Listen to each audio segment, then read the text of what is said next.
ምንድን ነው የምታወሪውማ? አልገባኝም። ስለ ጣልቃ ገብነትሽ ነው። በጣም አዝኜብሻለሁ።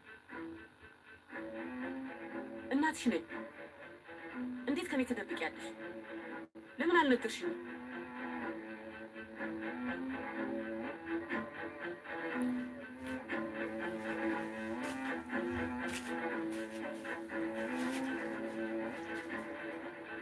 እማ ልነግርሽ ነበረ እኮ ግን አጎትሽ ታይር ነው የረዳን እና ሁሉንም ነገር ያዘጋጅ።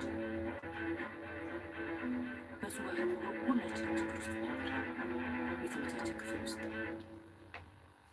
የታይር ሆቴል ውስጥ ነው ያረፈችው። ቢያንስ እሱን እንኳን እንዳመሰግን አልነገርሽኝም። እቺ ልጅ ራሷን ኒውዮርክ ውስጥ እንዴት አድርጋ እንደምትረዳ እንኳን ብዙ ጊዜ ጠይቄሻለሁ።